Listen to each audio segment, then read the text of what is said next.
So one of the tricks to working with slope fields is figuring out what it represents, what you're looking at, to make sure that you can draw conclusions from it. Okay. So what's important to understand is that they are a graphical representation of solutions of a differential equation. And as we know, especially when we talk about a C, having a C in our equation, that we can have vertical shifts in our different equations, in our different graphs. And so that's one of the reasons why there's many solutions that you can see on a slope field to a differential equations, because it depends on what point you're kind of looking at. And that's where your C value changes, right? When we integrate something and we have our plus C, that C changes based on whatever point we're looking at for X and Y. So that's why you see similar things going on, but they represent multiple different curves. And what we'll eventually be doing is trying to find the equations of those curves to see if it is a solution, see what we can learn about the differential equation from those, and kind of go from there. Okay. These are, you put these in your notes if you want to. But, just I went on, Googled, and found a bunch of slope fields, so this is what we're talking about. All right.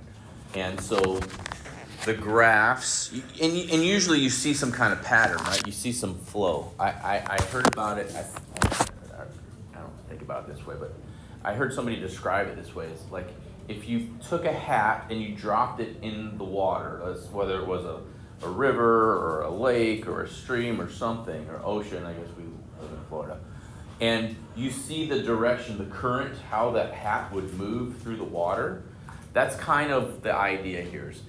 There's going to be a spot, a point that we're going to pick, and then we're going to see what happens if that point could move and flow. What would the natural occurrence of it be? And that's what kind of the slope field represents.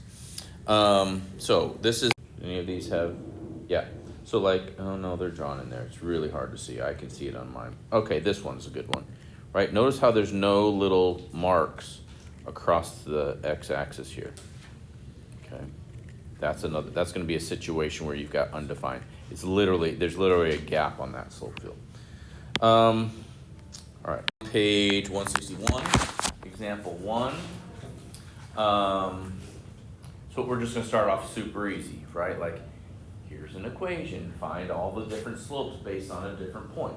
They're going to give us a rule like they have. Here's a differential equation, dy dx equals negative x over y. So the first one, they say, all right, if we sort of drop the hat in at 3, 2, what would the slope be? Well, they give us the rule, so it's simple enough. Plug the 3 in for x, the 2 in for y. The thing you have to be careful of is this rule sometimes, it's just like find the slope. Sometimes kids put the x on top and the y on the bottom. And in this problem, the x is on top for the rule. Right? dy is negative x. dx is y. You can kind of think of it that way. Reality is dy is probably 1 over y, and dx is 1 over negative x. So anyway, you just plug in, and x is 3, y is 2. So the slope at this point, 3, 2, is negative 3/2. All right? Go ahead and find the slopes of the other 3. So there's your slopes. There are your slopes. 1/3 for B, negative 2 for C, and 1 for D. Okay. Why can't you find slopes when y equals 0? Yeah, you can't divide by 0. It's undefined, right? Let's see if it's on here. All right. So let's be clear though, because this happened on one of our recent tests or quizzes. You can have a vertical slope though. Right? That means there's no y. It's just an x equals equation, right? You can have 0 on the top, so that's where our horizontal point is. So when this happens, when you have a situation where you're given a differential equation and it is undefined, we don't draw our slope, right? You just leave that spot blank. In fact, I think So here's just a general idea. Differential equations generally have many possible solutions, right? And that's gets back to the idea, depending on where the point is that you're looking at. The slope is changing all the time because your x's and y's are changing all the time. So because of that, that's why we get the multiple solutions. And that goes back to the idea of, well, depending on which point we're looking at, our C value can change as well. So the key with differential equations, because we're used to this idea that anytime we have an equation, the slope is constant for that equation all the time, right? That's sort of the basic algebra concept. But with differential equations, we're talking about slope that changes over a period of time because the x's and y's are changing over that same period of time. So when the slope is changing, the differential values are changing, which means the solutions values are changing. So that's kind of overarching concept here, is that there's not always one hard, fast answer. There's multiple solutions. Now, example 2, and if I were you, I would screenshot it directly from the book, okay? We're still using the same differential equation. So those those 4 different slopes that we found are gonna be in play here. And we can see how there's a lot of missing slope marks, right? We've got a bunch of points without little lines on them. Now, just like we talked about in that example, since it's undefined when y equals 0, and all of the x-axis is the equation y equals 0, notice there are no points here. We're not going to put any lines in here, okay? So what I want to do is start off with, we're going to have to fill them all in. But let's start off with one point in particular, and it's going to be point, okay? This point 2, -2, just because, okay? So what is the slope at the point 2, -2?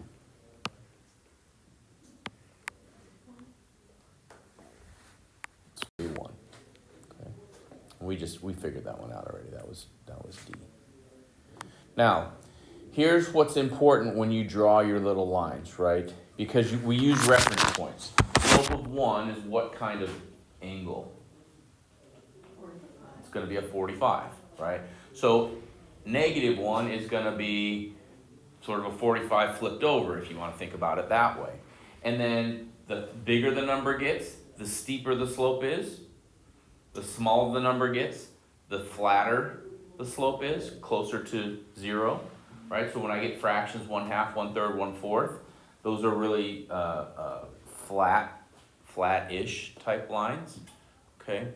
So to me, when I'm drawing these little markings, my point of reference is always 1 or -1.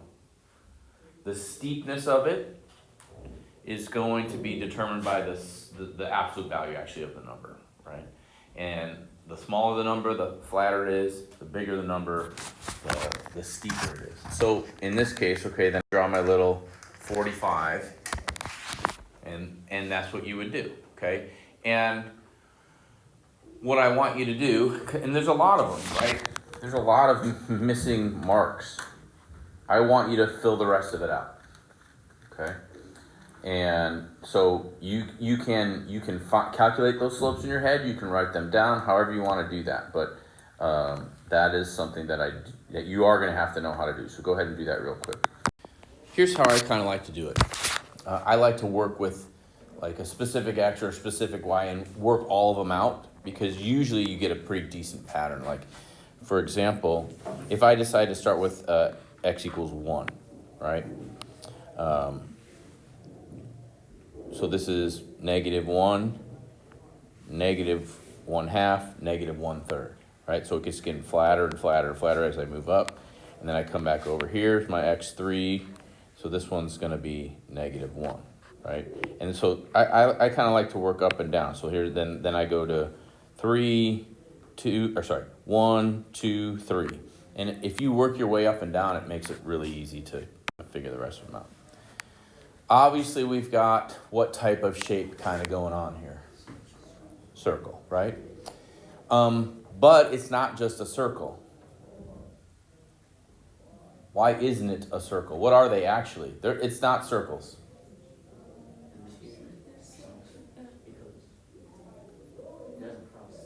Right, so since it doesn't cross the x-axis, what do I actually have? Semicircles, yeah, we have semicircles, right? So I've got semicircles up here, and I've got semicircles down here, right? So remembering that there's that sort of gap there is going to be really important for this particular problem. Now, this is also on that page somewhere, example 3, okay? And I've highlighted 3 things that we need to do for this type of problem. And I color-coded them because there are 3 sketches that you're going to do. You're going to kind of follow the flow, and that was that current that I talked about earlier, starting at 0, 1. You're going to do another solution curve passing through negative 1, 1, and another one passing through 0, negative 3. Okay? And if you want to do a blue and a red and a green the way I highlighted it, great. That's how I'm going to draw them. Okay? We've already answered the last question. What type of graph is this differential equation seem to be producing?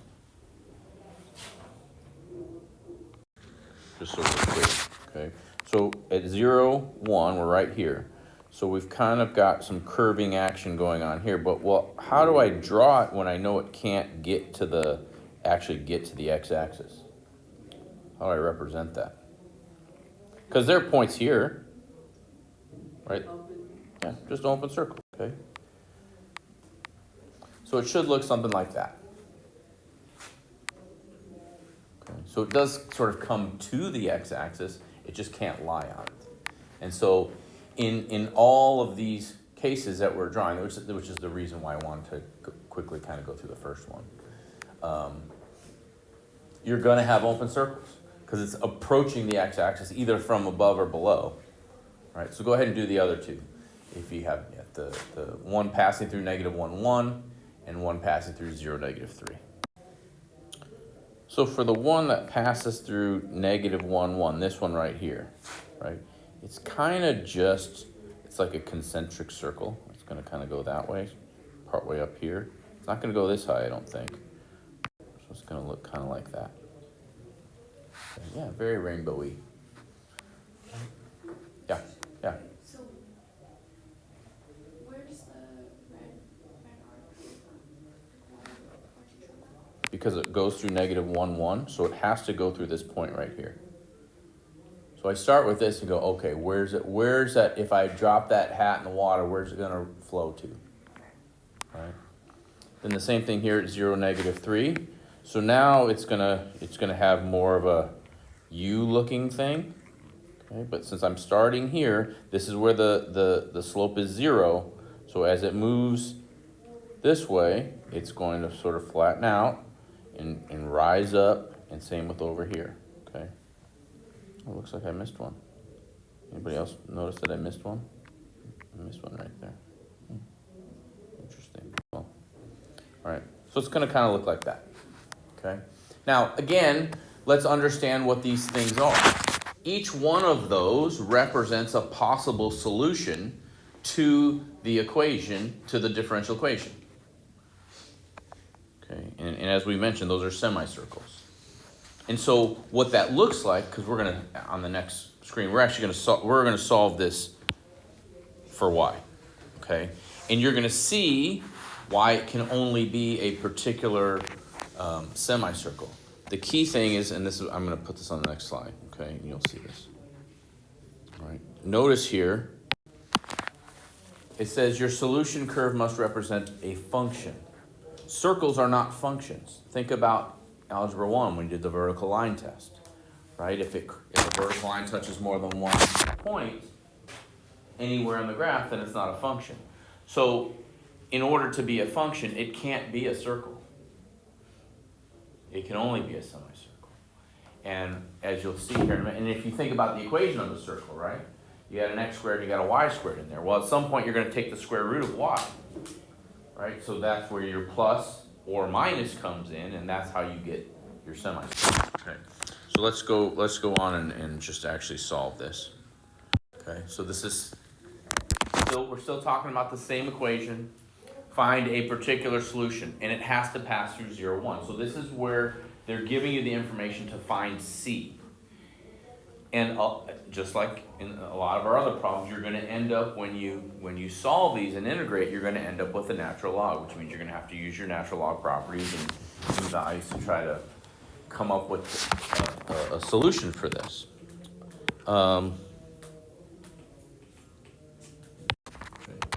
Remember, it's really important that the solutions are functions. That's what I was circling on the other page.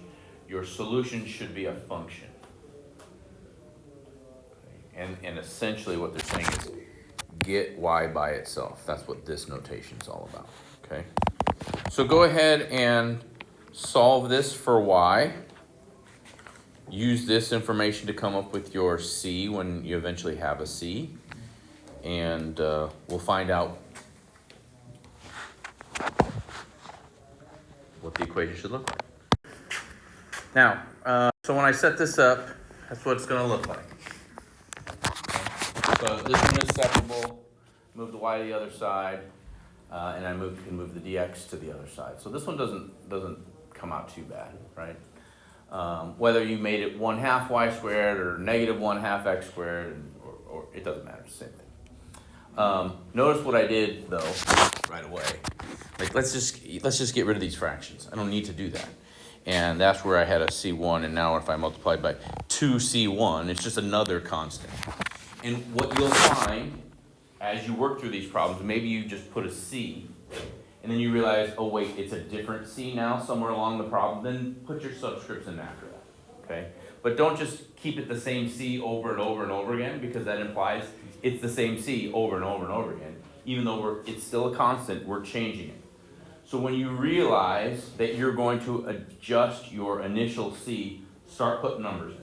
Putting subscripts in, that will be helpful to you on the test. If you keep it the same on the AP exam, and even though you've changed C from step 3 to step 4 or whatever, and you don't put a subscript, they'll count you off for it. That one I do know, okay? Now, in order to find y, because we got to get y, I've got to square root both sides, okay? And I should take plus or minus. Now, I didn't.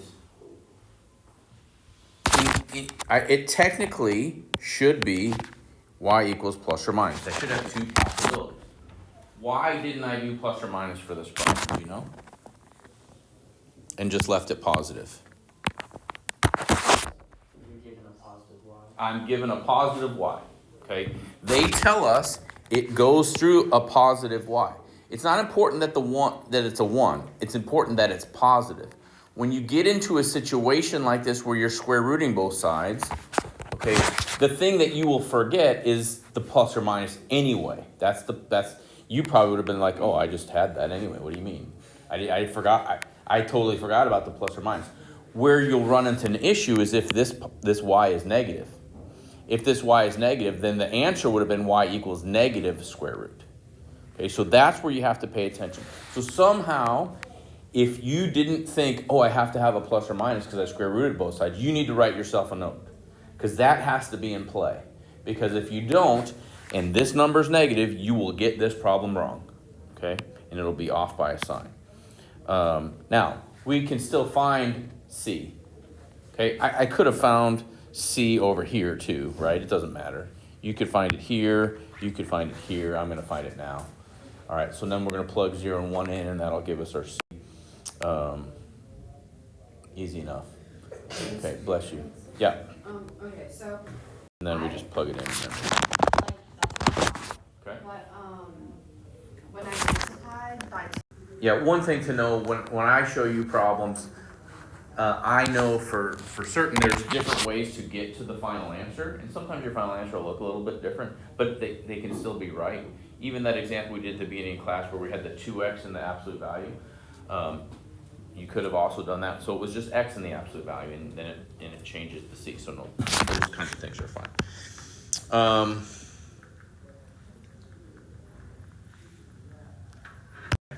Next example. Okay, so here you go, right? Now we're going through 0, -3. So here's your example of where the square root plus or minus comes into play, and you got to know the minus because the y is negative, which means now I'm using the negative version of y. So this problem is essentially the same. It's just the c value is going to change, and which square root I use changes because of that fact, okay?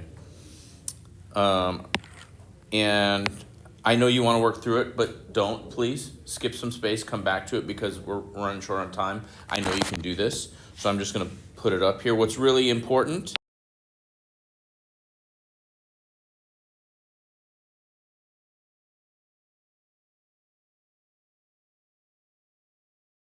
is that the idea right here, okay? I use the negative because the y is negative.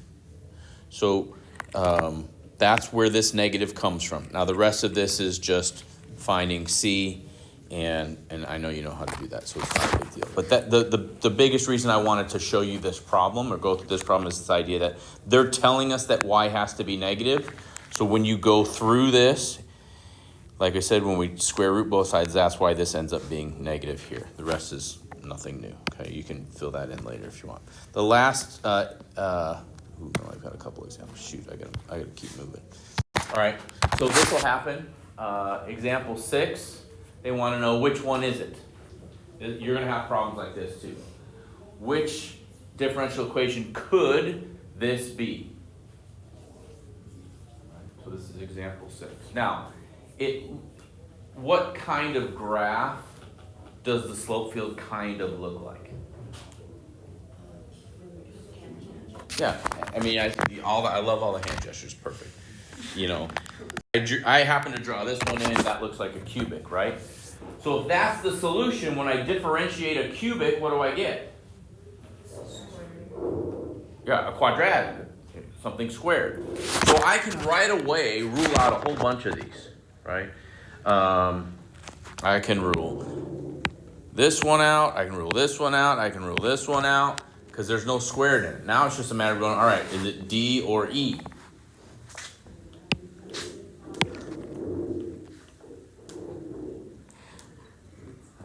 Now, here's the next part. I'm putting all this up.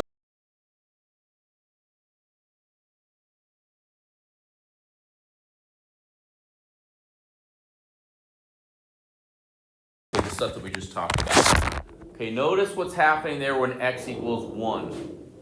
Sorry, that's when y equals 0. When y equals 0, the slopes are 1. Okay? So which one is it? Is it D or E? Right? So when y equals 0, the slopes are 1. Right. The last example that I was going to go through is same idea. Now this time they don't give us the differential equation, they give us the solution equation. And they want to know which one of these could be the solution equation. So bless you.